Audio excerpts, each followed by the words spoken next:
đi qua ngày số 21 đúng không ạ? Kết quả tuyệt diệu. Thì tôi cũng xin nhắc lại những anh chị nào chúng ta là người mới thì hiện tại là câu lạc bộ chúng ta đang cùng nhau đi qua um, cái hành trình phép màu nha, trong quyển sách 28 ngày thực hành lòng biết ơn. Và hôm nay mình đang đi qua ngày số 21. Ừ. Những anh chị nào chúng ta là người mới ấy, mà mình chưa có học những cái ngày trước ấy thì các anh chị có thể nhắn tin cho những người bạn ấy đã gửi link Zoom cho mình để mà có thể là nhận được cái video để xem những cái ngày trước anh chị nha. Lòng biết ơn một trong những cái năng lượng mạnh nhất vũ trụ. Khi anh chị chạm vào được cái năng lượng này thì các anh chị sẽ có được cái khả năng gọi là gì ạ? Biến những cái điều mà các anh chị mong muốn đạt được, như cái gọi là những cái điều anh chị mong muốn nó trở thành sự thật, cũng như chúng ta sẽ biết cách làm sao để biến những cái vấn đề nó trở thành gì ạ? Biến những cái khát khao, những cái vấn đề của mình anh chị nó trở thành cái kết quả của mình luôn nha. Và các anh chị có thể ứng dụng để cải thiện mối quan hệ, cải thiện về sức khỏe hay về tài chính, tất cả khía cạnh của cuộc sống của mình chúng ta đều có thể ứng dụng cái quyển sách này nha anh chị. Rồi hôm nay mình sẽ đi qua ngày 21 là kết quả tuyệt diệu. Trong cuộc sống hàng ngày của mình á anh chị, khi mà mình chưa biết gì về lòng biết ơn ấy, khi mà mình chưa biết gì về luật hấp dẫn ấy, hay là sức mạnh tiềm thức ấy, thì thường anh chị theo thói quen của chúng ta là khi có một cái việc gì đó mà xảy ra mà nó không như mình mong muốn nha, hay là mình đang chuẩn bị tính làm một cái việc gì đó đi, thì thường chúng ta sẽ mang cái tính chất là mình sẽ hy vọng á anh chị. Mình sẽ hy vọng là mình hy vọng là mọi chuyện sẽ tốt đẹp, hoặc là tôi hy vọng chuyện này sẽ ổn, mình sẽ cần nhiều may mắn đây đó. Thì và mình thường mình không biết là mình làm cái điều này có được không, cho nên mình thường là mình hay theo cái thói quen là mình hy vọng, hoặc thậm chí mình nói gì nói trước thì bước không qua, đúng không ạ? Và mình sẽ thường cảm thấy rất là lo lắng anh chị, và sẽ cảm thấy rất là không vui. Ừ.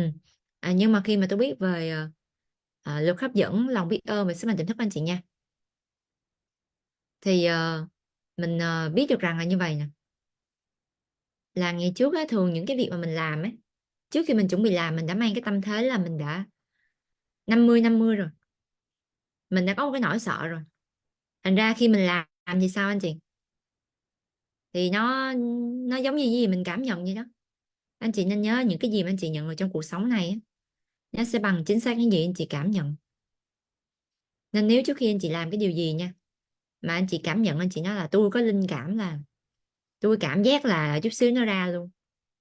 Bao trong số anh chị chúng ta hay thấy đúng mỗi lần mà mình thấy mình hay linh cảm cái gì, mình thấy là hơi có cảm giác là hơi giống giống á, là y như rằng là nó y như giống như cái anh chị đã cảm nhận luôn.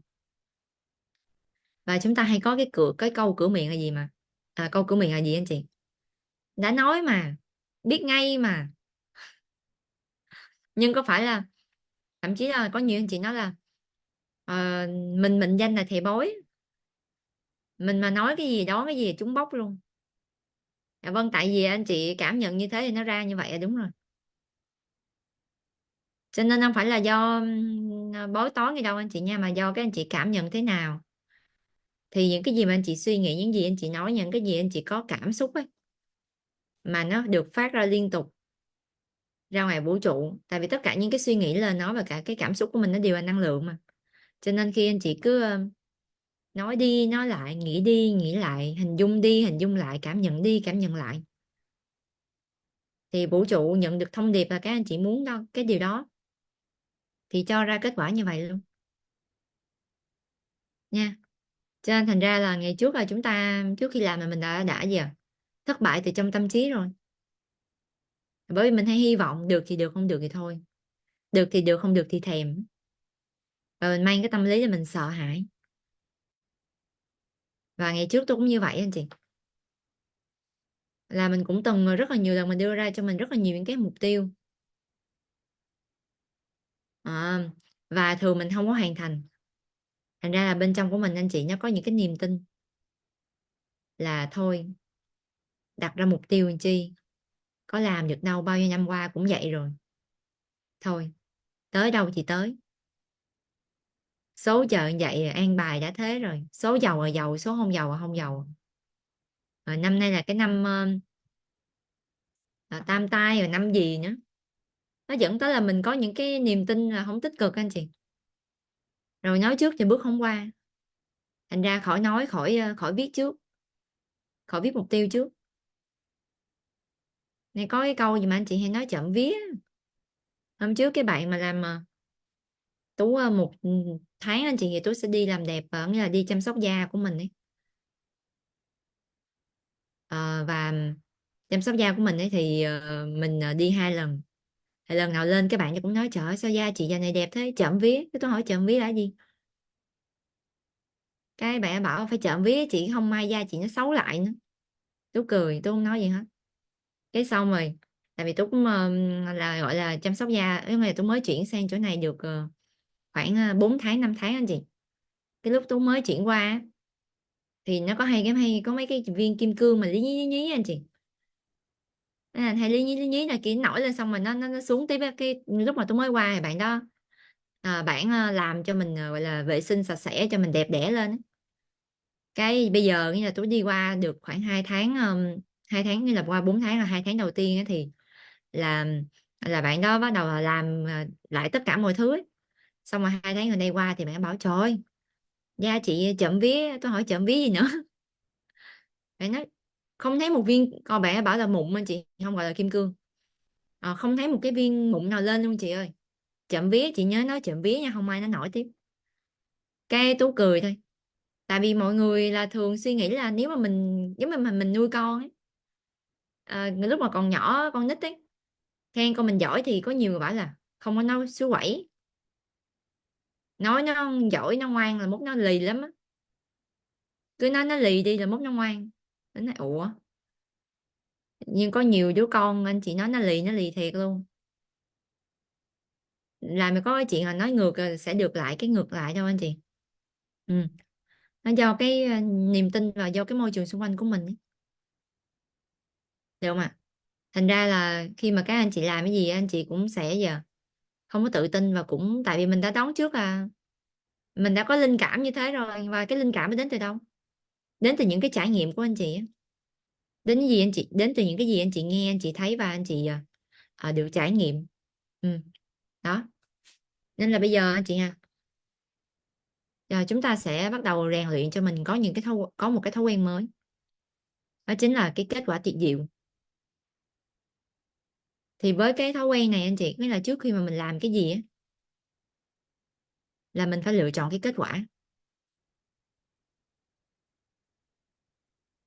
Mình phải lựa chọn cái kết quả anh chị nha.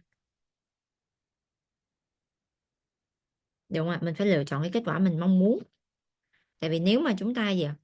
Ờ, làm cái gì mà mình cũng chỉ hy vọng thôi thì thường mình sẽ nghi ngờ và mình hơi lo lắng, mình sẽ trì hoãn.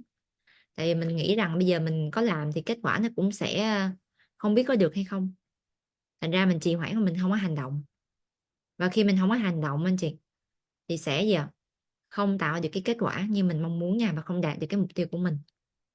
Đúng không ạ? Nhưng mà khi tôi biết về cái kiến thức trong quyển sách này anh chị, cũng như là mình được gặp gỡ và học từ những người thành công, thì tôi thấy tất cả mọi người thành công họ đều giống nhau. Đó chính là gì ạ? Học về sức mạnh tiềm thức là luật hấp dẫn và lòng biết ơn anh chị. Thì tôi thấy tất cả những người thành công họ đều giống nhau hết, là nghĩa là họ không phải là họ chờ đợi, hay là họ sẽ bị phụ thuộc vào ngoại cảnh, là cái việc đó sẽ diễn ra như thế nào, hay cái kết quả đó sẽ như thế nào, mà chính bản thân họ nha, là người làm chủ cuộc đời của họ luôn. Nghĩa là chính bản thân họ sẽ làm chủ cuộc đời của mình bằng cái việc là họ sẽ sử dụng luật hấp dẫn. Luật hấp dẫn là cái gì có bên trong cái đó có bên ngoài. Đầu tiên là bên trong của mình phải phải có anh chị, thì bên ngoài của mình nó mới tạo ra được những cái kết quả, những cái tình huống, những cái sự kiện giúp cho mình đạt được cái mục tiêu. Ừ. Giống như hôm qua tôi có chia sẻ với các anh chị rằng là cái phương pháp mà bụi phép màu á anh chị, rắc bụi phép màu ấy, cho ngày mới, là khi chúng ta dùng cái phương pháp rắc bụi phép màu cho ngày mới, nghĩa là trước khi mình làm cái gì á, là mình cũng phải đều đưa ra cái quyết định. Ừ. Đều đưa ra cái quyết định mà mình mong muốn nha, cái kết quả mình mong muốn nha. Thế là tôi chia sẻ anh chị này, có một người chị, là chị không có rắc bụi phép màu trước khi chị làm cái điều mà chị mong muốn. Nói chung là bay vô làm luôn, không có quyết định gì hết trơn, không có nói gì hết trơn anh chị à, làm luôn. Thế thì chị ấy có nhắn tin hỏi Tú như vậy nè: em ơi, sao những cái quyết định của chị á, mỗi lần chị rắc bụi phép màu hay chị ứng dụng cái kết quả tuyệt diệu ấy, thì chị không bao giờ đạt được kết quả, không như ý. Thì Tú mới hỏi là thế chị ra quyết định cái gì, sự việc như thế nào. Chị bảo là mỗi buổi sáng thức dậy á thì chị đều ra quyết định nha, là ngày hôm nay chị sẽ hoàn thành một cái video, và chị sẽ có 5 người bạn tham gia vào nhóm học tập của chị, một cái video marketing đó anh chị, là sẽ có 5 người bạn tham gia vào nhóm nhóm học tập của chị. Nhưng mà cả ngày hôm nay không có người bạn nào tham gia vô hết trơn á, và chị cũng không có một cái video nào á, mặc dù là chị có rất bộ phép màu rồi, mà không biết sao không có 5 người bạn và cũng không có một cái video marketing nào. Ừ. Thế là tôi mới hỏi là như thế này nè, chị ơi, chị phải hiểu là rất bộ phép màu á, là chị hoàn thành cái điều mà chị mong muốn, cái kế hoạch mà chị mong muốn làm trong ngày hôm đó, hoàn thành trong tâm trí, trước khi bắt đầu chị lựa chọn cái kết quả. Thì trên hành trình, nhưng mà cái chìa khóa ở đây là chị phải hành động. Phải hành động thì trên cái hành trình đó, bởi vì các anh chị đã thiết kế một cái ngày thành công, cái kết quả thành công khi anh chị làm việc đó rồi, thì trong lúc anh chị làm ấy, anh chị hành động ấy, thì nó sẽ diễn ra rất là suôn sẻ. Tiềm thức và vũ trụ sẽ mang đến cho các anh chị những cái nguồn lực chỉ giúp cho mình đạt được cái mục tiêu đó thôi. Thì chị phải là người hành động. Bây giờ chị đưa ra mục tiêu rồi thì chị phải sắp xếp thời gian của mình để mình kỷ luật, mình hành động, mình phải làm bằng mọi cách để mà mình có thể đạt được cái mục tiêu trong ngày của mình, là mình phải hoàn thành được một cái video, và mình phải video marketing, và mình phải làm gì bằng mọi cách, học và bằng mọi cách, làm bằng mọi giá để mình có được 5 cái người bạn, thông qua những cái chiến lược mà đã học trong nhóm rèn luyện doanh nhân ấy, làm sao để mình có khách hàng mỗi ngày ấy, đúng không ạ? Mà giờ chị xong rồi tôi hỏi thế ngày hôm nay chị làm cái gì. Trời ơi, em ơi, chị cũng muốn là làm lắm mà chị bận lắm. Sáng chị học Zoom xong chị đi làm, chị đưa con đi học, chị tới nơi làm việc, trưa chị ăn cơm xong chị vô Zoom, chiều chị làm việc, cái tối chị vô học ăn cơm, đưa con về đi học, về cho con cơm tắm rửa, nấu vô Zoom. Ủa rồi video đâu? Rồi chị đã ứng dụng những chiến lược nào để mình có khách hàng mỗi ngày trong nhóm rèn luyện, có hướng dẫn là những chiến lược nào chị đã ứng dụng chưa? Chị bận quá em ơi, chị cứ tưởng là chị rắc bụi vậy thôi rồi tự dưng là nó có. Trời, nói câu xong nhiều khi là không hạn hán lời luôn anh chị, hạn hán lời luôn, là không hành động gì á, xong rồi cứ đòi là khách hàng từ trên trời rơi xuống, hữu xạ tự nhiên hư. Anh chị biết đến thời điểm bây giờ nha, những nhà sáng lập á, của những cái tập đoàn lớn họ phải đứng lên họ marketing ấy, cùng với những cộng sự của họ, cùng với đội ngũ bán hàng của họ, đội ngũ kinh doanh hay đội ngũ marketing của họ đó. Như ông Tim Cook anh chị, cứ mỗi lần mà ra dòng iPhone mới thì anh chị biết cái người đứng lên thuyết trình, trình bày sản phẩm mới đó là ai không? Anh chị biết không? Anh chị có hay xem mỗi năm không? Tại thường tháng 9 sẽ ra iPhone mới đúng không? Thì trước đó là tầm tháng 8 tháng 7 hoặc là cái ngày mà chuẩn bị ra mắt iPhone ấy, trước ngày hôm đó là anh chị biết ai đứng lên nói không? Giám đốc điều hành ấy. Mà giám đốc điều hành là ai? Dạ vâng, là Tim Cook à. Hay kể ngài Mark Zuckerberg cũng vậy anh chị nha. Facebook mỗi lần mà ra sản phẩm mới là ông là người truyền thông đầu tiên trên nền tảng mạng xã hội của mình, như đợt Meta ra, cái Meta nó ra đó anh chị, hay là đợt mà Instagram được Facebook mua lại đó. Trời, ta tỷ phú đó mà người ta còn hành động mỗi ngày nữa, người ta marketing mỗi ngày luôn để người ta thu hút được khách hàng, để cho khách hàng biết là người ta đang có cái dịch vụ này, công ty và tập đoàn của tôi mới ra cái sản phẩm này, dịch vụ này. Cho nên là cái việc anh chị hình dung là đúng. Khi anh chị biết về luật hấp dẫn và tiềm thức ấy, anh chị biết cách ứng dụng luật hấp dẫn và tiềm thức nha, thì cái hành trình anh chị đi nó sẽ nhàn nhã, nó sẽ được trải hoa hồng, nó sẽ thuận lợi hơn rất là nhiều so với những người mà không có biết về luật hấp dẫn và tiềm thức. Tại vì trước khi anh chị làm, anh chị đã hoàn thành cái kết quả đó trong tâm trí rồi mà, nha anh chị. Thì thành ra khi anh chị làm ấy, là vũ trụ với tiềm thức nó giống như lựa hạt giống á anh chị. Đậu đen ra đậu đen, đậu đỏ ra đậu đỏ, đậu trắng ra đậu trắng, và chỉ lựa cho anh chị những cái hạt giống nào mà giúp anh chị đạt mục tiêu thôi. Ví dụ như anh chị cần hạt giống mà đậu đậu đỏ đi, thì lựa sẵn cho anh chị cái nào đen rồi xanh hay là trắng là bỏ qua một bên hết, chỉ lựa cho mình cái hạt giống màu đỏ thôi. Thì mình đã thuận lợi hơn những cái người mà không biết về luật hấp dẫn và sức mạnh tiềm thức rồi anh chị nha. Cho nên là các anh chị phải dành sau khi mà các anh chị đã rắc bụi phép màu, hay là các anh chị ứng dụng cái phương pháp là kết quả tuyệt diệu rồi cho cái điều anh chị mong muốn rồi, thì các anh chị phải bắt đầu ngồi xuống lên kế hoạch làm việc. Là từ cái khung giờ này đến khung giờ này mình làm cái gì, mấy giờ tới mấy giờ mình làm cái gì, để mà mình phải hoàn thành cái việc đó. Giống như bình thường đi, đầu tiên anh chị bước thứ nhất là các anh chị phải lựa chọn cái kết quả các anh chị muốn. Bước thứ hai là các anh chị gì ạ, bắt đầu tin tưởng và sống như thể mình đã hoàn thành bức tranh và hoàn thành cái mục tiêu đó rồi, và đạt được cái kết quả đó rồi. Và bước thứ ba là chúng ta cần phải hành động, nha anh chị nha. Khi mà chúng ta hành động anh chị, là chúng ta đã làm tròn bổn phận của mình trước, thì phép màu mới xảy ra được. Khi anh chị có một cái lực tác động thì sẽ có một cái lực tác động tương đương, chứ không phải là mình ngồi đó mình hình dung tưởng tượng là có một cục tiền trên trời rơi xuống, đúng không ạ? Cho nên ở đây tác giả có nói nè,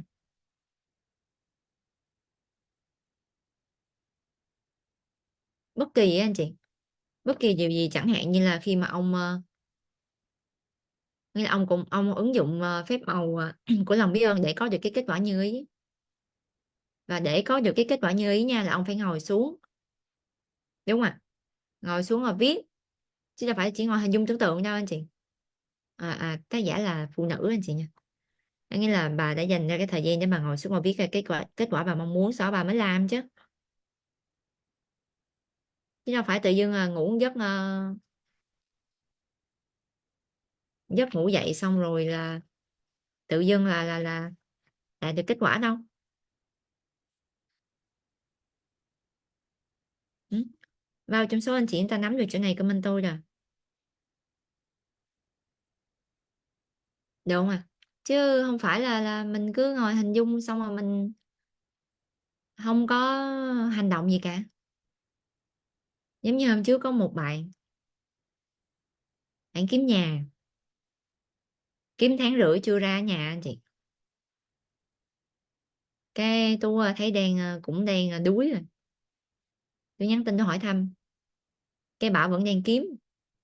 Cái tôi nói gì nè, tại vì ai mà tới cái khúc này mà tôi thấy là có dấu hiệu cấn cấn anh chị, là tôi nói như vậy nè, này không học bài, không học bài anh chị. Thợ kiếm nhà kiếm từ trước Tết tới giờ kiếm chưa ra nữa. Nên là khi mà anh chị nói chuyện với Tú á, nói chuyện ba câu rồi biết anh chị có phải bậc thầy hay không. Bậc thầy mini hay bậc thầy khổng lồ ha. Tại vì thường á anh chị, tôi đã biến cái việc mà chọn cái trước khi làm gì tôi hay chọn kết quả lắm. Ừ.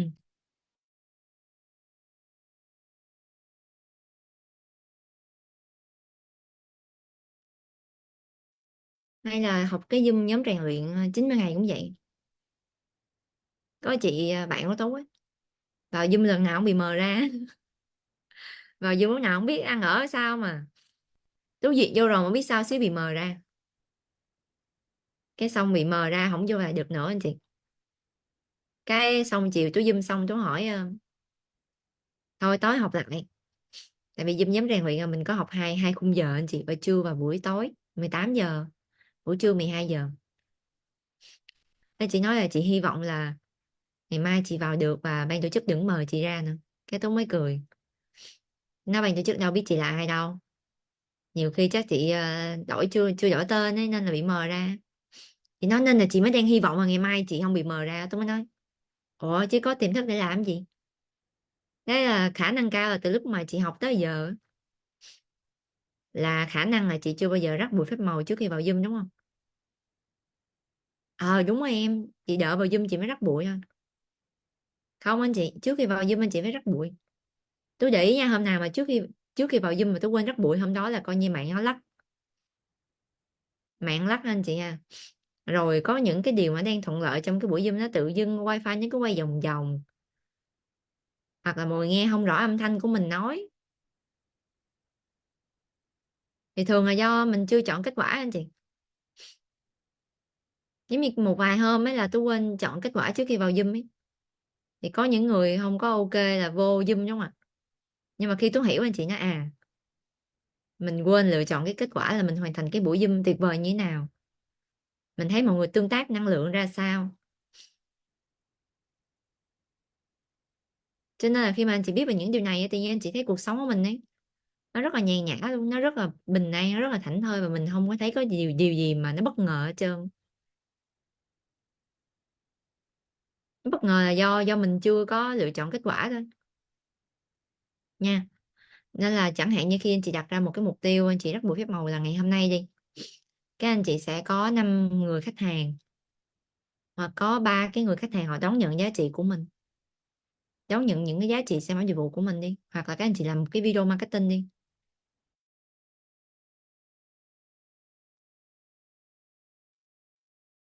để mà có thể xây dựng mối quan hệ với hàng trăm nghìn người.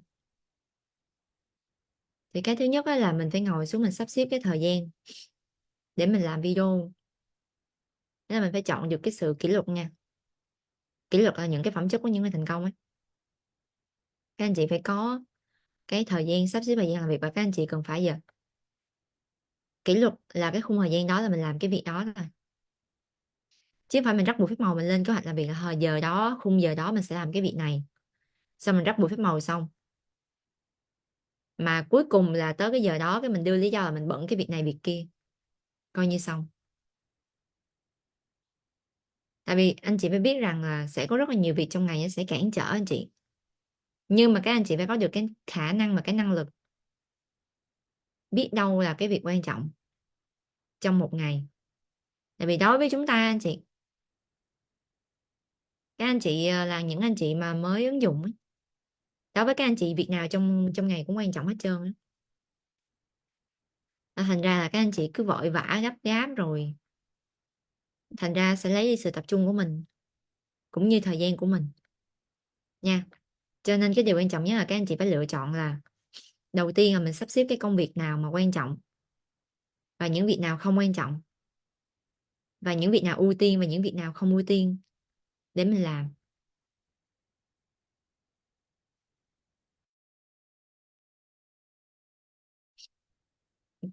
Sẽ có 20% công việc, sẽ có 20 phần, giống như khi anh chị đầu tư sẽ có những cái việc nha, anh chị làm 20% nhưng nó tạo ra kết quả là 80%.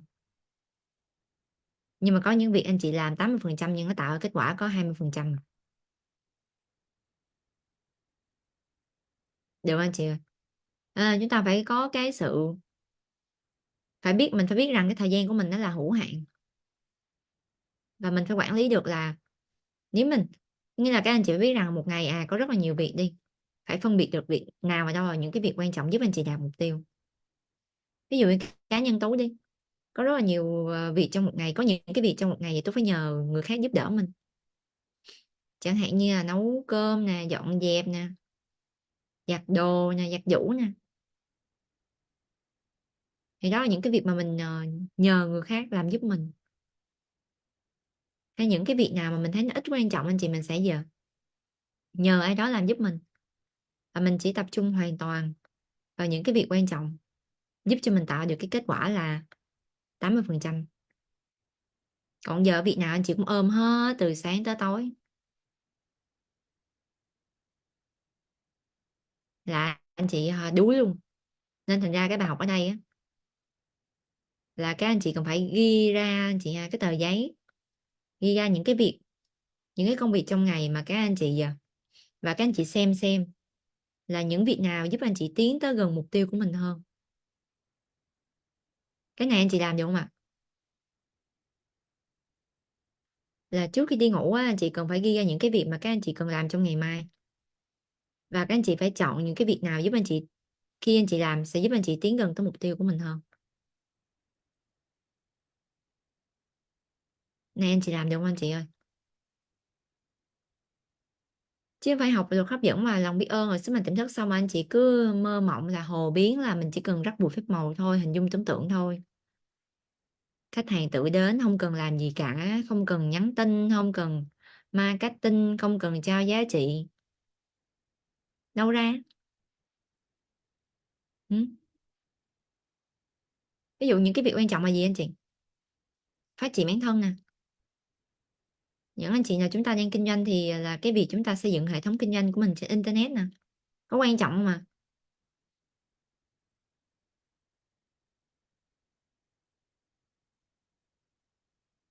Phải quan trọng, và đó, và nó phải là ưu tiên nha, vừa quan trọng mà vừa phải là ưu tiên luôn. Tại vì nếu mà các anh chị nói ok quan trọng nhưng không phải ưu tiên bây giờ, thì các anh chị sẽ gì à? Làm thì làm, không làm được thì thôi mình để hôm sau mình làm. Nên có nhiều anh chị đâu có kỷ luật được đâu. Nào là cam kết 30 video trong 30 ngày ha, làm được 3 ngày cái là mất mất hút luôn. Cho tôi hỏi còn anh chị nào vẫn đang trên hành trình thực hiện cam kết với Tú trong cái buổi Zoom ngày đầu năm 2024 vừa rồi, là trong nhóm rèn luyện 90 ngày không? Là mỗi ngày một video á, mỗi ngày một live stream ấy. Anh chị nào vẫn đang trên hành trình đó comment tôi đã. Tú thì chắc các anh chị Tú không cần phải nói là Tú có đang trên hành trình đó không, đúng không ạ? Chắc anh chị cũng thấy. Dạ vâng, đang ngồi chia sẻ đây. Zoom sáng nữa. Zoom 90 ngày anh chị cũng gặp Tú nữa. Ngày tới ba ba cái video rồi anh chị. Xuyên suốt như vậy là một năm mà Tú có 1.000 cái đó. Mình trao ra giá trị diện rộng mà. Và lúc nào tôi cũng có được cái sự cam kết với mình anh chị. Là những cái việc nào giúp cho mình đạt mục tiêu là mình phải ưu tiên số một. Nha anh chị nha, mình phải sắp xếp mình làm nó đầu tiên. Còn những cái việc nào không có quan trọng mình sẽ nhờ người khác. Chứ không ôm hết được đâu ạ. Và đó với vì sao mà Tú luôn có là Tú luôn nói với mình rằng là mình làm phải làm gì ạ? Làm thế nào để mà ngày mai mình phải có gì ạ? Mình chặn được tới và mình trò chuyện trao đổi và trao giá trị cho gì ạ? Ít nhất là 5 người. Về một tháng mình sẽ chạm được tới, nghĩa là mình chạm trực tiếp nha. Còn Tú không nói là chạm theo diện rộng đâu. Chạm theo diện rộng mà một tháng Tú chạm tới hàng chục nghìn, thậm chí là hàng trăm nghìn ấy. Thậm chí là có những cái là hàng triệu người luôn anh chị. Thì một ngày là trung bình là mình phải làm bằng cách để mình có được cái liên lạc, có được cái sự gì kết nối, trao giá trị được với 5 người, thì 30 ngày là 150 người. Thì anh chị tính giúp Tú đi à, tỷ lệ 20% trong 150 người đó là bao nhiêu ạ? Nhẹ thôi. Và Tú đã duy trì cái điều này liên tục trong, gọi là giờ từ cái lúc mà là gọi là 2 năm, gần 2 năm nay rồi nè anh chị nha. Ngày trước là Tú chỉ đặt cho mình cái mục tiêu là gì mình chỉ chạm tới một ngày một người, thì 30 ngày mình sẽ chạm tới 30 người. Chạm ở đây là Tú đang nói chạm trực tiếp nha. Còn gián tiếp mà qua video thì hàng nghìn, hàng chục nghìn, hàng trăm nghìn, thậm chí là có những cái làm hàng triệu luôn á, chỉ trong 1 tiếng thôi. Thì 20% của 150 là bao nhiêu ạ? Chỉ là 20% thôi anh chị.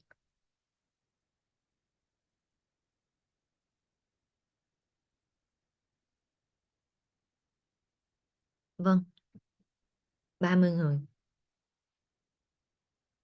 Có phải là đây là con số khách hàng mà các anh chị mơ ước không? Nếu anh chị là người kinh doanh, con số khách hàng mua hàng của anh chị một tháng ấy, có phải là đây là con số mơ ước của tất cả chúng ta không anh chị ơi?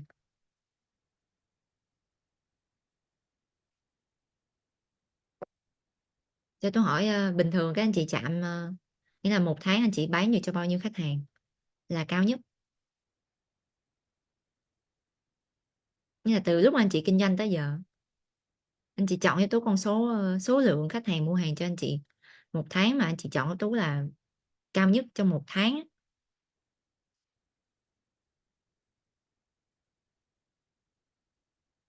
Vâng,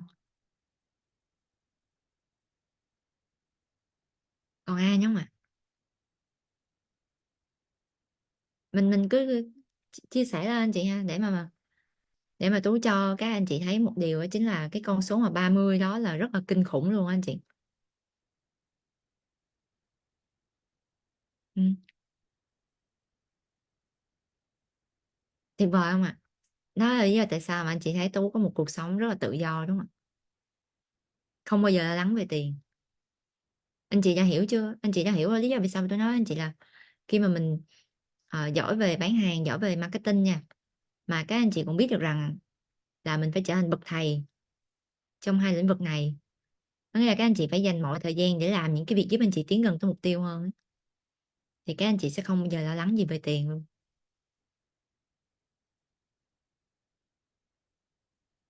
Đó.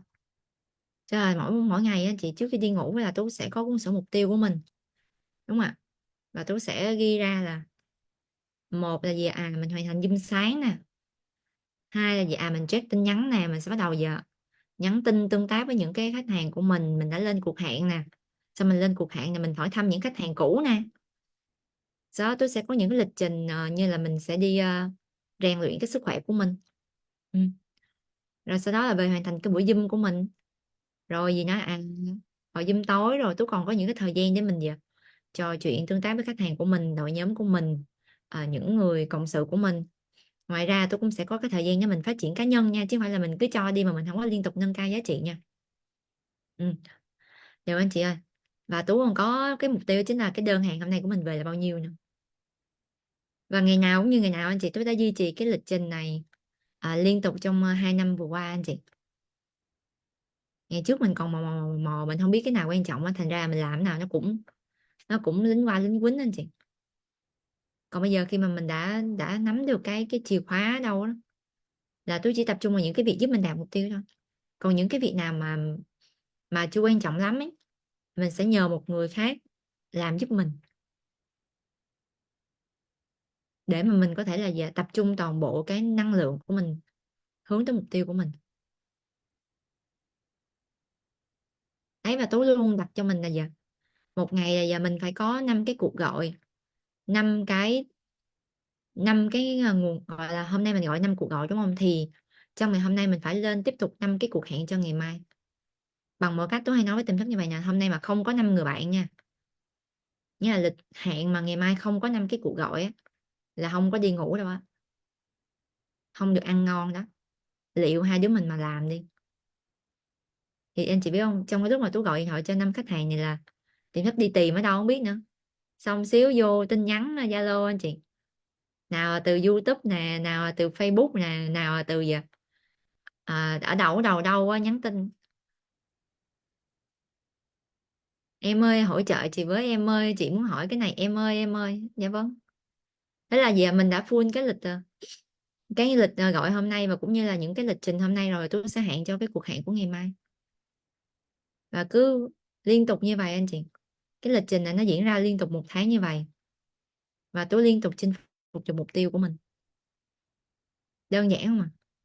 Nó đến từ cái sự kỷ luật đó anh chị nha. Nó đến từ cái sự kỷ luật đó anh chị. Chỉ nếu mà mình không kỷ luật thì mình không thể nào mình làm được. Anh chị làm được 3 4 ngày anh chị lè lưỡi à.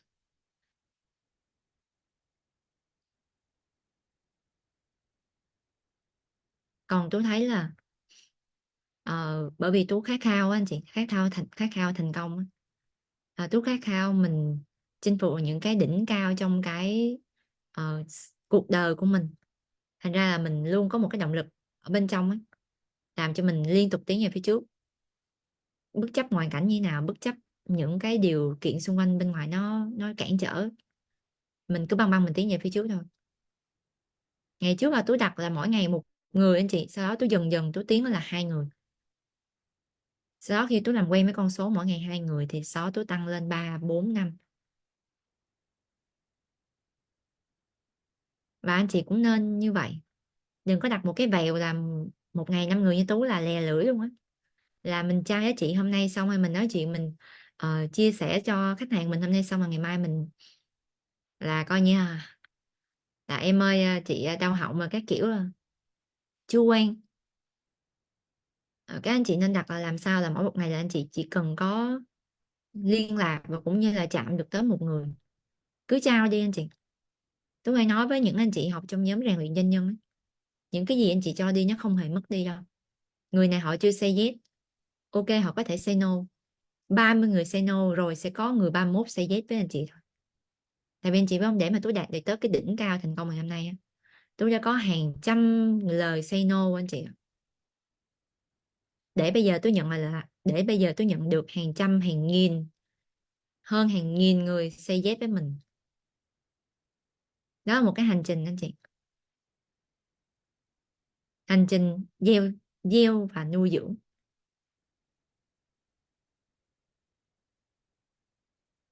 Ừ. Chứ không phải là tự dưng là thành công đâu anh chị nha. Khi mà tôi thành công, khi mà tôi đều rất là trẻ như vậy á, thì anh chị phải biết được rằng là anh chị phải nhìn thấy cái hành trình, chứ anh chị đừng nhìn thấy những cái chỉ ngưỡng mộ những cái kết quả của tôi thôi. Mà các anh chị, tôi hay nói đó, khi mà tôi nhìn một cái người thành công ấy, cái điều mà làm tôi ngưỡng mộ chính là tôi ngưỡng mộ cái hành trình của họ. Tại vì cái kết quả thì khi mà họ vượt qua được những cái thử thách thì rồi họ gì à? Cái nhà xe ô tô hay là những chuyến du lịch vòng quanh thế giới, thu nhập nhiều nhiều trăm triệu hay thu nhập không giới hạn là chuyện hết sức hiển nhiên thôi, hiển nhiên anh chị. Mà cái điều làm tôi ngưỡng mộ chính là tôi nhìn sâu đằng sau cái con người tuyệt vời đó chính là cái hành trình của họ, hành trình phi thường. Đúng rồi. Chính xác. Anh chị nào mà duy trì được giống như Tú á, là gieo trồng liên tục và nuôi dưỡng liên tục á, đặc biệt anh chị nào kinh doanh ấy, mỗi ngày một một một hạt, chỉ cần có một hạt mà giống như anh chị đi kinh doanh đi, mỗi ngày mà anh chị chỉ cần nói chuyện và trao giá trị được cho một khách hàng thôi, 30 ngày có 30 khách hàng rồi, chưa cần nói họ có mua hàng mình hay không nha, nhưng chắc chắn trong khi đó cỡ nào thì cỡ anh chị vẫn có một đơn hàng, ít nhất một đơn hàng. Rồi rồi dần dần 30 hạt này á, tháng sau anh chị lại gieo tiếp cho 30 hạt tiếp theo, thì 30 hạt này anh chị tiếp tục nuôi dưỡng không lại nở, biết đâu trong 30 hạt này ok còn 29 hạt, hạt kia nở rồi, thì 29 hạt này cộng với 30 hạt tiếp theo thì là coi như tháng 2 này, tháng thứ hai anh chị có bao nhiêu hạt à? Dạ 59 hạt. Mình đâu có quăng đâu anh chị, mình tiếp tục mình dạ mình chăm sóc nuôi dưỡng, tới tháng 2 là mình có 59 hạt, thì cho nhẹ nhẹ 59 hạt, trong tháng 2 nữa 2 hạt đi. Dạ vâng, thì còn 57 hạt, và qua tháng sau lại thêm 30 hạt nữa thì 57 hạt, mà cộng cho 30 hạt thì sao ạ? Dạ 87 hạt. Cho là tháng sau nở 3 hạt đi thì còn 84 hạt. Thế tháng tới thêm 30 hạt nữa. Dạ vâng, là giàu không lối thoát luôn. Cho nên tôi thấy kinh doanh nó dễ lắm anh chị ơi. Nó dễ lắm anh chị. Chỉ là quan trọng mà không ai nói với các anh chị về không ai nói cho các anh chị nghe điều này thôi. Kinh doanh ấy không phải là anh chị nhập bao nhiêu hàng đâu, không phải là anh chị nhập càng nhiều hàng để anh chị có chiết khấu ngon đâu, mà cái quan trọng là cái người đó phải nói cho các anh chị biết là cái lộ trình anh chị cần phải làm gì để có gì. Đầu tiên là các anh chị phải hiểu rằng là các anh chị phải có giá trị thì các anh chị mới trao giá trị được. Doanh nhân là người giải quyết nhu cầu của thị trường anh chị ha, khi anh chị giải quyết nhu cầu của càng nhiều thị trường càng nhiều người á, thì anh chị sẽ càng có nhiều tiền đó. Và túi đơn giản là không có bán hàng anh chị. Bán hàng là các anh chị mở một cái cửa hàng, anh chị trưng bày sản phẩm ra, anh chị đăng hàng lên, anh chị bán ở trên các cái nền tảng xã hội. Túi đâu có đâu. Mà bán hàng mà bán như không bán đó chính là anh chị trao giá trị chứ không phải là bán hàng. Khi anh chị trao giá trị, anh chị giúp đỡ những cái người khách hàng của mình ấy, họ nhận một cái giá trị và họ thay đổi được cái gì đó trong cuộc sống của họ, thì họ sẽ rất yêu thương, quý mến, tin tưởng anh chị. Và khi mà họ muốn mua một cái gì đó mà nếu mà họ biết anh chị bán, họ sẽ ưu tiên họ mua từ cái anh chị đó. Và tôi sẽ xây dựng doanh nghiệp của mình bằng cách đó anh chị.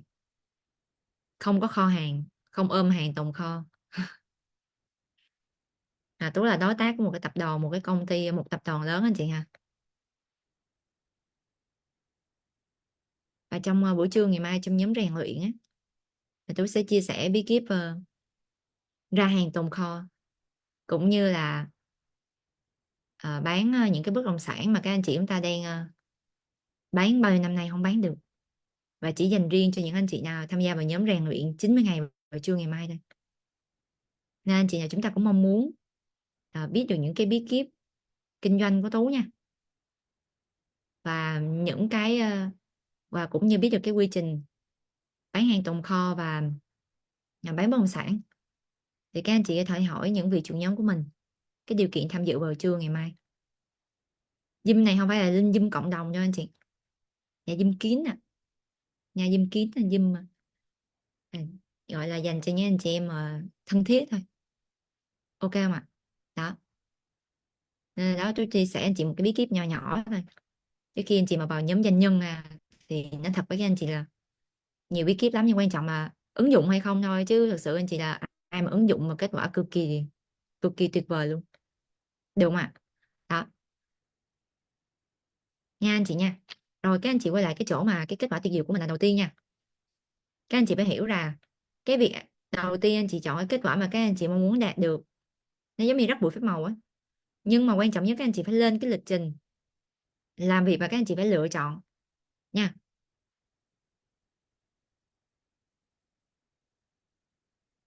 Ủa đâu có, ngày mai tôi chia sẻ là ngày 14 mà tự nhiên bạn nói là tới 24 tháng 3 thì ngày mai 24 tháng 3 không có quy trình bán hàng tồn kho nha. 24 tháng 3 không có quy trình bán bất động sản nha. Mà chỉ riêng ngày mai thôi. Nên là 24 tháng 3 vô thì làm quy trình khác. Còn mà ngày mai là cái quy trình bán hàng tồn kho và quy trình bán bất động sản nha. Ngày mai không vô là không biết khi nào tôi chia sẻ lại thì không biết nha.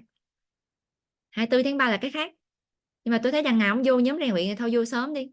Hồi trưa hôm nay anh chị học cái quy trình thu hồi thu nhập tuyệt vời không à? Đấy, anh chị nào mà chờ tới 24 tháng 3 mới vô rồi bây giờ không học được cái quy trình mà thu hồi thu nhập rồi. Xong rồi. Xong rồi, tiếc quá trời luôn. Đang có mấy cái khoản. Wow, chúc mừng doanh nhân Mr. Của Lượng nha. Thu hồi được 50 triệu luôn, tuyệt vời. Đấy, chưa mai quy trình tuyệt vời hơn nữa, không vô là bảo đợi tới 24 tháng 3 thì quy trình 24 tháng 3 cũng rất tuyệt vời. Nhưng mà sẽ tuyệt vời hơn nếu các anh chị học từ ngay bây giờ đúng không ạ? Từ đây tới ngày 24 tháng 3 còn bao nhiêu lâu anh chị ơi? Còn 10 ngày. Trời ơi, 10 ngày 10 cái bí kíp lận.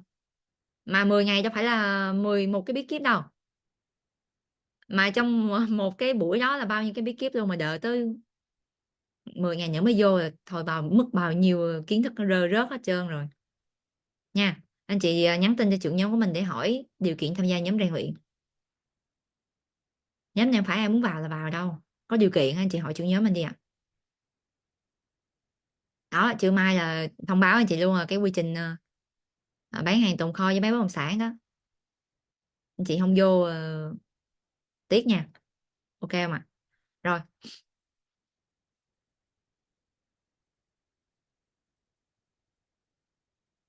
đúng rồi, nhắn tin cho trưởng nhóm nha, chứ không có nhắn lên đây nha. Tôi đâu biết anh chị là ai đâu. Đúng không ạ?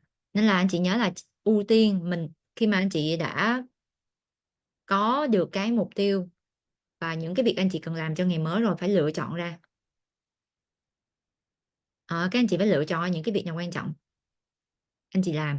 Sau đó anh chị sẽ bắt đầu rắc bụi phép màu và anh chị sử dụng cái phương pháp kết quả tuyệt diệu để mình lựa chọn cái kết quả nha.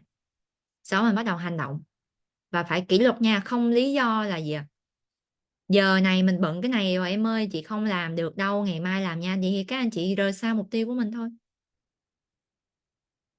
Không có lý do nha. Bây giờ anh chị đặt mục tiêu là hôm nay tôi sẽ gọi cho 3 khách hàng, tôi phải có được 3 cuộc gọi và gọi cho 3 khách hàng hôm nay. hôm nay tôi phải làm một video marketing, cái xong cuối ngày bảo em ơi chị không có ai, chị không gọi được, chị không video marketing được, chị bận thế này bận thế kia. Vậy thì cái này nó cần cái gì anh chị? Dạ vâng, nó cần cái sự kỷ luật của mình cần phải sắp xếp vào cái thời gian của mình. Anh chị đưa ra quyết định rồi phải hoàn thành nó, chứ phải đưa ra quyết định rồi anh chị làm thôi, dần dần anh chị sẽ tạo cho mình một cái thói quen là gì ạ? Là hay thất hứa với chính mình. Cái thói quen không nhất quán, không kỷ luật anh chị nha. Và thói quen là cái thói quen sẽ làm chúng ta không thể nào thành công được, tại vì không có một cái người thành công nào mà không kỷ luật và không nhất quán hết. Bây giờ anh chị đặt ra mục tiêu hoàn thành trong tâm trí rồi thì phải kỷ luật làm nó, bất chấp có những cái điều đến nó xen vào trong cái thời gian đó thì anh chị vẫn phải gì ạ? Tôi phải hoàn thành cái mục tiêu này của mình, bởi vì đây là cái cam kết của tôi.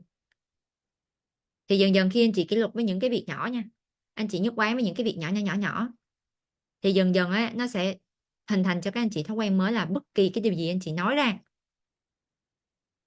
thì tiềm thức đều biết được rằng chủ nhân của tôi là người nói được làm được,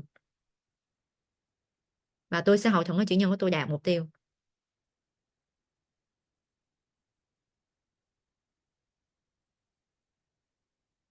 Wow, chúc mừng chị nha, hôm nay học Zoom nhóm rèn luyện thu hồi được 26 triệu mà. Tuyệt vời nha, tuyệt vời chị. Đó. Rồi còn nếu mà chúng ta đặt ra mục tiêu xong mình rắc bụi phép màu rồi, kết quả tuyệt diệu rồi, xong cuối cùng mà tới giờ đó cái mình làm cái việc khác, vậy mình sẽ rèn luyện cho tiềm thức mình một cái thói quen, đó chính là gì ạ? Nói A làm B, nói B làm C. Ừ. Khi anh chị đưa ra một cái mục tiêu rồi á thì các anh chị chỉ có một con đường duy nhất thôi là phải hoàn thành nó. Được không anh chị ơi? Thì tiềm thức của mình nó sẽ làm đủ mọi cách hút nguồn lực đến, hậu thuẫn cho các anh chị đi trên con đường nó thuận lợi hơn, đạt mục tiêu dễ dàng hơn. Bao trong số anh chị hiểu chỗ này comment tôi đi anh chị. Nên anh chị nào hiện tại mà mình thấy mình nói A mà nói ra B, mình nói B nói ra C, là các anh chị biết là mình đang tạo cho tiềm thức mình thói quen là không nhất quán rồi. Thành ra là khi mà các anh chị nói ra cái mục tiêu này, tiềm thức nó không có tin. Nó trời ơi, chủ nhân ở trước giờ nói có làm được đâu, chắc nó giỡn ấy. Nó tưởng anh chị giỡn. Nên chúng ta cần phải bắt đầu rèn luyện xây dựng cho mình một cái tính kỷ luật và nhất quán nha. Nói được làm được. Đặt ra mục tiêu thì phải hoàn thành mục tiêu. Nó hôm nay đọc 10 trang sách thì đọc 10 trang sách. Hôm nay gọi cho một khách hàng phải gọi cho một khách hàng. Hôm nay làm một video marketing thì phải làm một video marketing. Các anh chị phải hoàn thành những cái mục tiêu anh chị đặt ra chứ. Khi mà anh chị làm và các anh chị rắc bụi phép màu thì luật hấp dẫn sẽ giúp cho chúng ta gì ạ? Có thể là giúp cho cái video của anh chị nó hoàn thành nhanh chóng hơn. Ví dụ như bình thường nếu mà anh chị không rắc bụi phép màu hay anh chị không chọn cái phương pháp kết quả tuyệt diệu anh chị làm đi, thì có thể là quay một cái video thì 2 tiếng mới xong, nào là hết pin nè, nào là ánh sáng không rõ nè, đường truyền mạng không tốt và đang quay tự nhiên nó tắt nguồn nè. Nhưng mà khi mà anh chị sử dụng cái rắc bụi phép màu và kết quả tuyệt diệu đúng không, thì bình thường á là mình không rắc bụi, mình không sử dụng phương pháp kết quả tuyệt diệu thì quay 2 tiếng mới xong, giờ quay 30 phút cái nó ăn luôn, nó được luôn anh chị. Còn ví dụ anh chị bảo là một ngày anh chị phải gọi cho một khách hàng, thì cỡ nào cỡ thì anh chị có 2 3 khách hàng luôn để anh chị gọi, chứ không phải một cho anh chị hai, tại vì tiềm thức ấy đồng ý và cho thêm mà.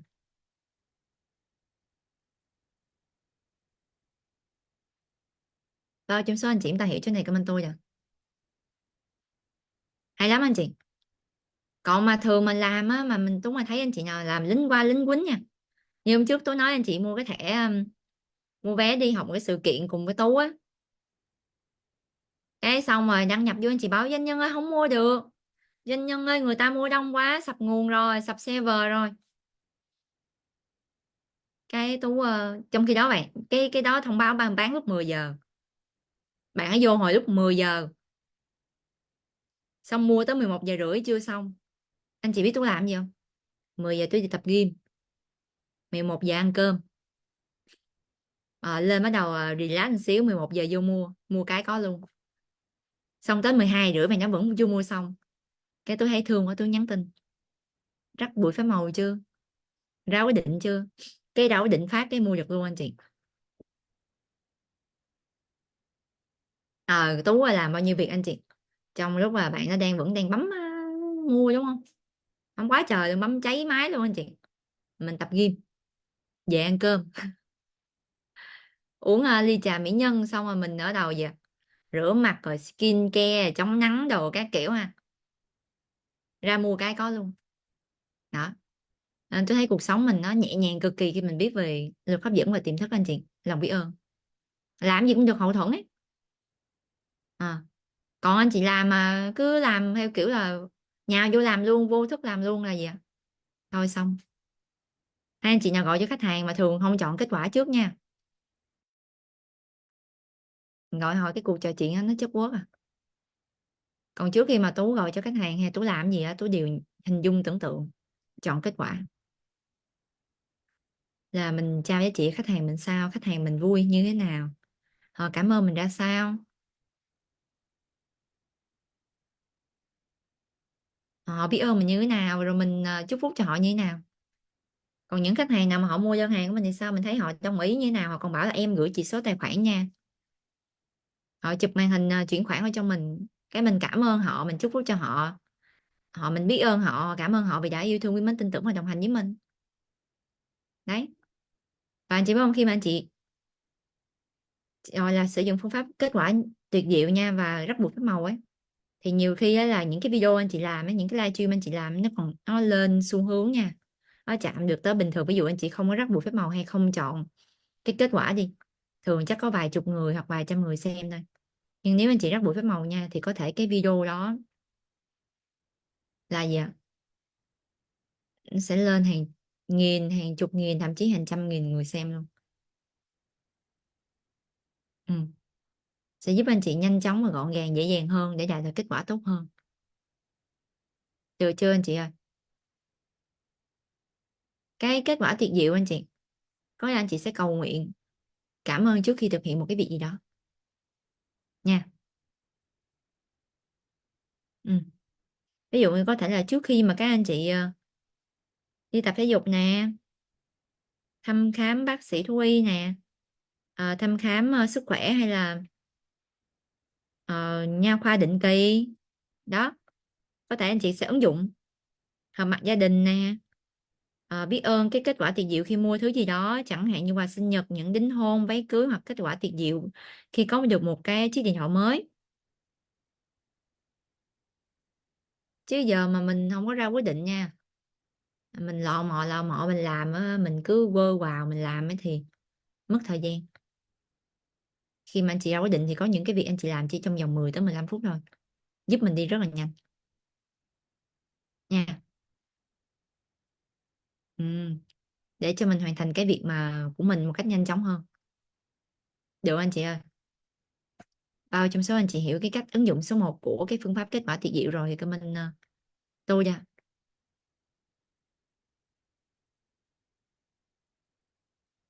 Nhưng mà trước khi mình làm gì anh chị thì mình phải gửi cái lời cầu nguyện và gửi cái lời biết ơn như thể việc đó đã xảy ra rồi nha. Và hãy làm điều này để biến nó trở thành lối sống của mình mỗi ngày. Đó là trước khi anh chị làm cái gì anh chị bắt tay vào cầu nguyện được không ạ? Ừ. Cầu nguyện về cái kết quả anh chị mong muốn. Ừ.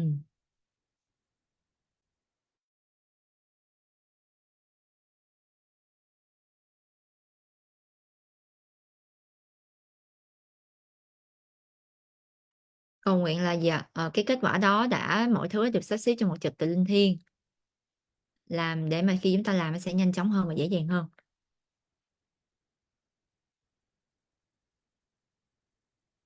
Anh chị đợi tôi một xíu nha.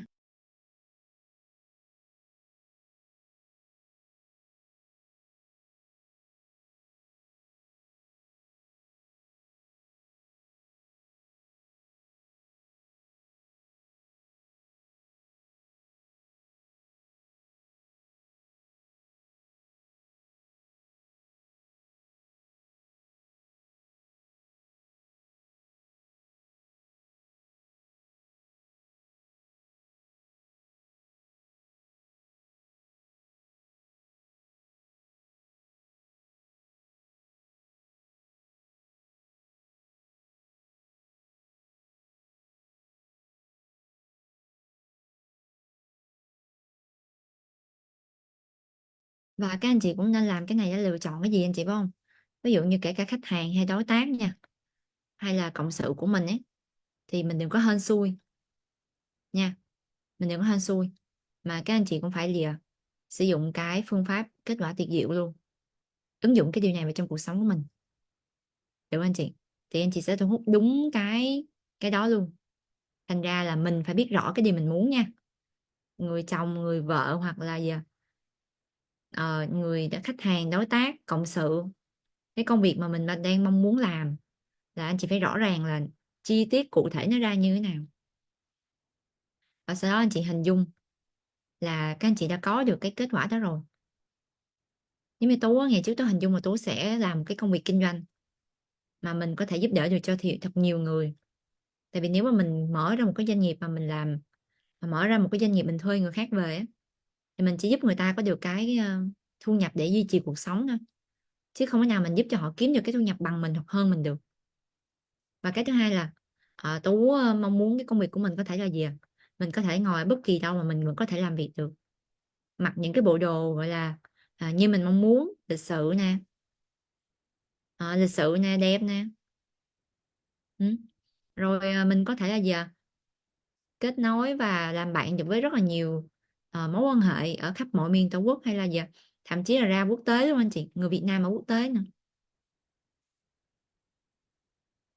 Và cuối cùng là khi mà mình biết được cái mong muốn là cái công việc như vậy anh chị, thì tôi bắt đầu lúc nào cũng cảm ơn và hình dung tưởng tượng là giống như thể là mình đã có được rồi. Và cuối cùng sao, cuối cùng rất là tuyệt vời là cuối 2020 thì tôi đã gặp được một cái cơ hội kinh doanh chính xác là như vậy luôn, và đó chính là cái công việc hiện tại tôi đang làm ấy. Đó, thì các anh chị phải lựa chọn nha, chứ đừng có để là mọi thứ nó diễn ra một cách hiển nhiên và sao cũng được thì kết quả cũng sẽ sao cũng được luôn. Thì đó là cách ứng dụng thứ nhất, là trước khi làm gì, công việc gì hay lựa chọn cái gì thì đều phải chọn kết quả, kể cả đi mua sách mua vở cũng vậy luôn. Vô nhà sách đừng có đi tìm ở đâu cho mất thời gian lắm. Muốn tìm gì, hình dung tưởng tượng là mình đã cầm nó trên tay và ra tính tiền rồi, thì tự dưng vô cái gặp cái bạn nhân viên bạn hỏi chị tìm cái gì. Còn bình thường thì không có rắc bụi phép màu, anh chị không có ra kết quả tuyệt diệu á, phương pháp kết quả tuyệt diệu á, vô kiếm nhân viên không ra luôn, vô kiếm nhân viên để hỏi là mình mua cái này ở đâu không ra anh chị, cái cuối cùng phải đi mò cả buổi trời. Hay đó, hay giống hôm trước đó tôi quên đấy anh chị, không nhớ là cái câu đó nói trong quyển sách nào, mà giờ mình mò là mình mò không biết nó nằm ở trang nào, cũng không biết nằm ở quyển nào luôn. Cái tôi chỉ nhắm mắt lại và tôi hình dung tưởng tượng và tôi nhìn thấy cái câu đó trong cái trang, trong cái quyển sách đó, và tôi cười và tôi cảm ơn tiềm thức làm sao. Thế là tự dưng là tối hôm đó trước khi đi ngủ anh chị, thì tại vì cái người chị đó xin Tú cái bài cầu nguyện về tranh chấp, hay là tranh chấp trong một cái vụ kiện gì đó. Xong rồi Tú mới nói dạ vâng, để em nhớ xem nó nằm ở đâu, em đọc nhiều quá em quên à. Cái xong rồi xíu tôi nói với tiềm thức là tôi đang cần tìm cái bài này, mẫu này, nội dung này. Cái xong anh chị biết sao không? Đang ngồi đọc quyển sách sức mạnh tiềm thức, cái tự dưng nó ra đúng cái chương đó luôn anh chị. Đang đọc mà từ đầu tự nhiên mình lật lật, nghĩa là mình ngồi mình lật vậy nè, để mình lật ra trang đầu, cái tự nhiên ủa sao cái dòng này quen quen, mình có đánh dấu màu xanh này là gì ta. Tại vì thường những cái nội dung nào mà Tú hay giúp nhiều anh chị ứng dụng ấy, là Tú hay khoanh tròn và xanh ở dưới cái chỗ mà trang á anh chị. Nghĩa là có sách sức mạnh thức nó sẽ có cái số trang dưới đây nè, còn sách này thì số trang nó sẽ nằm ở trên đây đúng không. Đó, cái sáu này mình tô màu xanh lè là gì ta, lật ra đúng cái bài đó luôn. à, Thế là tôi chụp tôi gửi cho chị ấy luôn, nhanh, không cần phải ứng dụng theo kiểu là lật từng trang rồi kiếm các kiểu vân vân, không ra nha. Và cái tác dụng thứ hai anh chị, đó là một thời điểm khác chúng ta có thể sử dụng cái phương pháp kết quả tuyệt diệu, là khi mà mình có cái điều gì đó bất ngờ xảy ra trong ngày, thông thường chúng ta sẽ ngay lập tức là kết luận rằng có gì đó không ổn. Ừ. Đó, là có gì đó không ổn, nghe nghe tới là thấy là bất an rồi. Chẳng hạn khi chị đặt ra cái mục tiêu tài chính đi, xong cái anh chị mình đang kinh doanh, mình đang bán hàng đi, mình thấy hôm nay á, khách hàng của mình họ hứa họ mua hàng mà cuối cùng họ không có mua. Cái mình thấy bất ngờ quá, mình thấy là có điều gì đó nó thôi xong rồi. Nếu mà theo thói quen cũ mình sẽ suy nghĩ như nào, giờ khách hàng không mua hàng, sao đạt mục tiêu đây ta, rồi xong suy nghĩ theo cái hướng không có tích cực á anh chị. Thì bây giờ nha, mỗi khi mà những cái chuyện mà không ngờ nó xảy ra, xảy ra như mình không như mình mong muốn á, thì các anh chị hãy sử dụng phương pháp kết quả tuyệt diệu này ngay lập tức nha.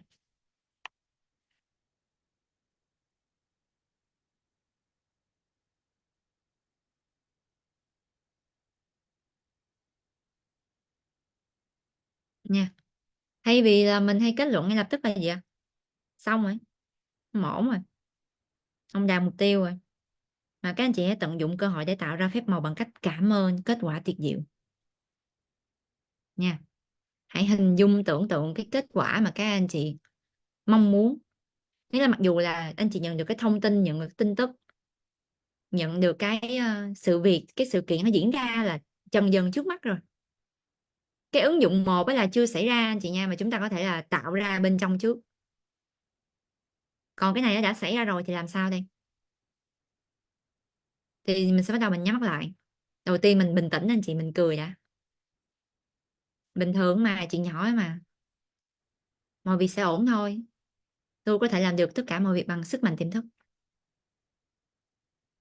Và bắt đầu hình dung tưởng tượng đến cái kết quả mà các anh chị mong muốn. Xoay chuyển anh chị. Mặc dù cái kết quả sự kiện xảy ra như vậy rồi, nhưng mà anh chị xoay chuyển về cái kết quả anh chị mong muốn. Anh chị nói rằng là vậy, cái điều này á, nó đến giúp cho tôi thành công hơn. Khách hàng này không mua thì sẽ có 10 khách hàng đến mua hàng của tôi, và giúp cho tôi đạt được mục tiêu của mình. Người này say no thì sẽ có 10 người say yes, chứ không phải người này say no là coi như là tháng này là ai cũng say no đâu anh chị.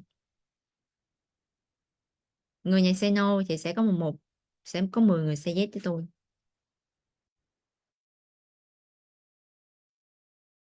Được không ạ? Nghĩa là bây giờ anh chị phải biết rằng là cái kết quả bên ngoài của mình ấy, nó đến từ cái bên trong. Và việc của mình bây giờ là hành động, tiếp tục gieo hạt, và mình tin tưởng rằng mình đã đạt được cái mục tiêu của mình rồi, và mình rắc bụi phép màu. Mình xoay chuyển lại, thay vì mình nghi ngờ và mình có những suy nghĩ và cảm nhận không tích cực cuốn theo cái ngoại cảnh đó luôn nha anh chị nha. Cho nên ở đây tác giả nó rất là kỹ nè. Thường khi mà chúng ta gặp vấn đề anh chị, chúng ta sẽ thường kết luận luôn là không ổn, không ổn tí nào hết. Là bạn sẽ thu hút những cái điều mà làm cho bạn suy nghĩ và cảm nhận, những cái gì bạn suy nghĩ và cảm nhận như thế nào á, thì theo luật hấp dẫn anh chị sẽ nhận được cái kết quả đó đó. Là bảo đảm anh chị không ổn liền luôn nha. Nhưng nếu anh chị nói rằng cái điều này đến giúp cho mình thành công hơn, và anh chị bắt đầu hình dung tưởng tượng là xoay chuyển cái kết quả ngược lại là gì, say no thì sẽ có 10 người say yes. Được không anh chị ơi?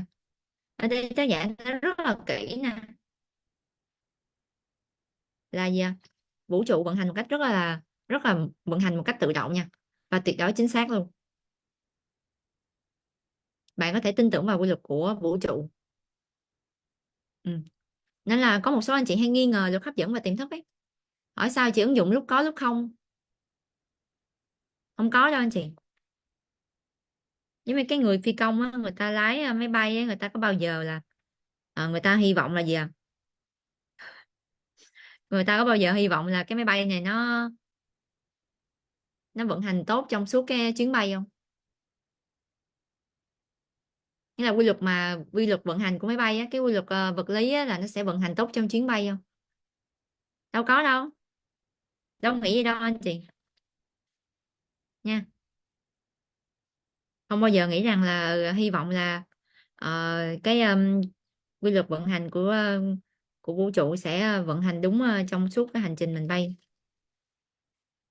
là coi như là quy luật vật lý anh chị vận hành tốt trong suốt chuyến bay, thì bởi vì anh ta biết rằng những cái quy luật là luôn chính xác. Quan trọng là anh ta có làm tốt nhiệm vụ mình hay không thôi. Anh ta đâu có hy vọng rằng là trọng lực vẫn tồn tại và giữ mình ở trên mặt đất đâu. Với quy luật này, quy luật trọng lực anh chị, sẽ không bao giờ sai sót nha. Nha, sẽ không bao giờ sai sót hết khi mình bay á. Chứ khi nào chỉ có quan trọng là anh ta có làm tốt cái nhiệm vụ là mình lái cho nó tốt hay không thôi. Hay giống như cái ly á, cho dù anh chị có làm 100 lần là anh chị buông tay ra thì cái ly nó cũng sẽ giờ rớt xuống, nó đâu có bay ngược anh đâu. Anh đâu bay ngược anh đâu anh chị. Ừ. Và mỗi lần mà anh chị buông tay ra cái ly nó rớt xuống, nó sẽ làm cho các anh chị có một cái niềm tin là quy luật này, cái điều này nè, mình làm nè, ừ, là nó luôn đúng, là cái gì mình cầm mình buông ra nó sẽ rớt xuống. Hay là cái gì mà anh chị để từ trên cao ấy, anh chị thả xuống thì nó đều rơi xuống, chứ nó đâu có bay ngược anh đâu. Thì luật hấp dẫn hay lòng biết ơn ấy, hay sức mạnh tiềm thức ấy, nó cũng vận hành như vậy đó, chứ nó không vận hành hên xui nha. Được mà, chính xác là như vậy, không sai sót. Quan trọng là nó sẽ phụ thuộc vào cái cái cách mà anh chị sử dụng như thế nào mà thôi. Nó đúng với tất cả mọi người, nhưng quan trọng là cái cách chúng ta vận hành khác nhau sẽ tạo ra kết quả khác nhau. Cho nên ấy, nếu mà mình không có đủ cái sự tỉnh thức nha, để mình nhìn thấy là cái kết quả nó đang tới, chứ không phải là mình nghĩ rằng là nó không tới anh chị. Nó đang tới mà. Có nhiều anh chị nói sao chị làm hoài không có, đâu có. Nó đang tới, chị đã có những sự thay đổi mà, chỉ là nó hơi vi tế thành ra là chị không thấy. Chúng ta hay hay hay hay đợi là phải kết quả khổng lồ, phải to đùng lên, mà bên trong mình đã có những sự thay đổi trong cái quá trình mình phát triển rồi, các anh chị không nhìn thấy. Nó đang tới và ngày càng lớn hơn mà, nha anh chị nha. Cho nên là khi mà có một cái sự việc nào đó, một cái sự kiện nào đó, hay những cái điều đó mà nó bất ngờ nó xảy ra đi, thì các anh chị đừng có cái suy nghĩ là không ổn nha, mà lập tức chúng ta hãy sử dụng cái phương pháp nhiệm màu ngày hôm nay, được không ạ? Để chúng ta có thể là gì ạ? Xoay chuyển. Ừ. Xoay chuyển cái kết quả mà các anh chị mong muốn, được không ạ? Sau đó các anh chị sẽ nói cái lời cảm ơn, cảm ơn vì kết quả tuyệt diệu, để chúng ta có thể là gì ạ? Chuyển hóa cái cảm xúc của mình, cũng như là cái suy nghĩ của mình sang cái cảm xúc tốt đẹp và tích cực. Được không ạ? Và khi bên trong của anh chị có những cái suy nghĩ tốt đẹp và tích cực ấy, thì bên ngoài của mình nó cũng sẽ thu hút những cái điều tốt đẹp và tích cực, những cái tình huống mới, những cái sự việc mới, sự kiện mới diễn ra, giúp cho các anh chị đạt được cái mục tiêu của mình. Bao trong số anh chị chúng ta hiểu cái mentor dạ. Và anh chị nhớ nha, không có gì may rủi đâu, không có gì may rủi hết nha.